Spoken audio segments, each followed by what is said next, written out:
is Digivation Network. The federal government has insisted on suspending the microblogging site Twitter unless they meet 3 criteria before the suspension will be lifted. Some lawmakers continue to kick against the decision of the federal government, citing loss of jobs and businesses influenced through the use of the Twitter handle. The suspension is indefinite, it's not banned, and we say the doors are not closed. We are willing to speak to Twitter.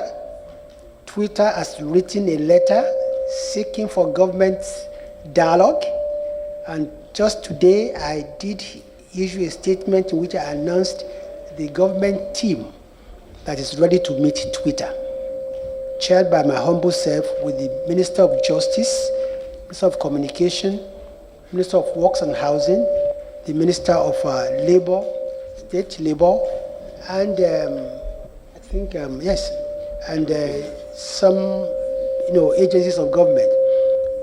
When I leave here, I intend to see whether we can have a preliminary meeting of that committee. So we hope that the committee will be able to move fast, and that the committee will have good dialogue and understanding with the Twitter. But like we said, there are 2 basic things that Twitter or any OTT or social media needs to do. They must first be registered as a Nigerian company, after which they will apply for a license. Other conditions will come up as we go along. However, some lawmakers do not share this view as they question the intentions of the federal government, stating that a ban may be a symptom of terrorism. We have to wait for Mr. President's tweet to be taken down before the nation came to the realization that certain things have been going wrong, perhaps in the social media space? Or did we have to wait for the tweet to be taken down for us to rediscover these laws and all of these sections that we have clearly put out today from your address, Honorable Minister?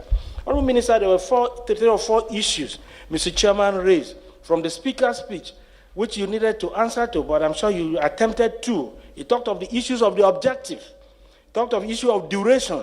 You talked of objective, but you avoided duration. You talked of intention. Yes, you browsed on intention, but you avoided benefits of this action to Nigerians.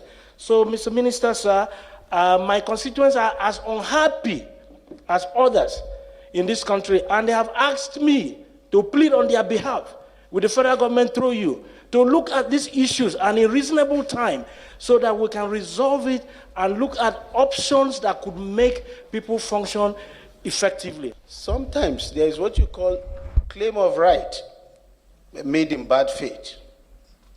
You may well have a legal platform upon which to anchor that action, but the circumstances was, with all due respect, suspect. And that is why you have everybody alluding to the the Trump's, the action taken against Trump.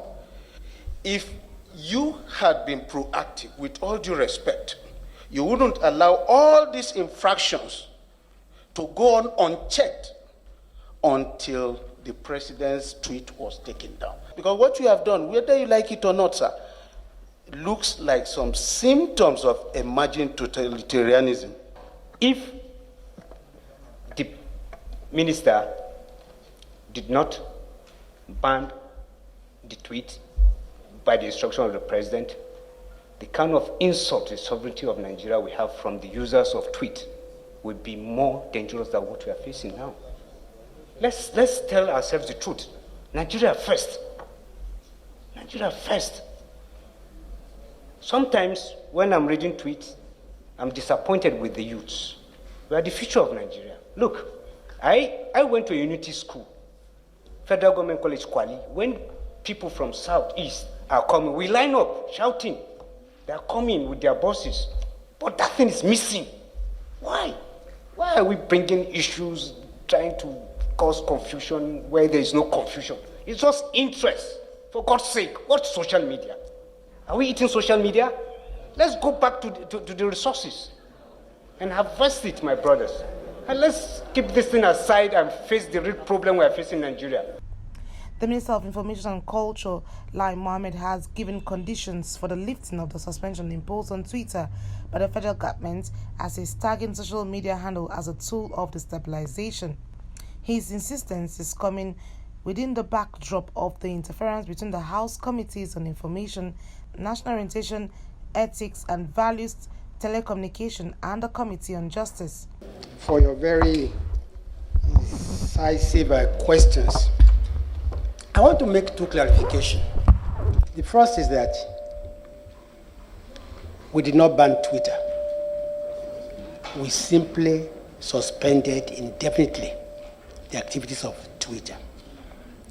The second is that we did not suspend the activities of Twitter because they deleted Mr. President's tweet. Not at all. We are very unambiguous on why we suspended Twitter. I will now go to answer the questions, and then, of course, I will, the one that bothers Mr. Chairman on the duration, I will also answer that, inshallah. Yes, the first question is, what have we taken into consideration Nigerians doing business on Twitter? And the answer is yes. It's because there's a country called Nigeria that people can do business on any platform. And this is very, very fundamental. Two, there are other platforms, Facebook, Google Hangout, WhatsApp, for people to use. But in a matter of national security, individual interests will lag behind.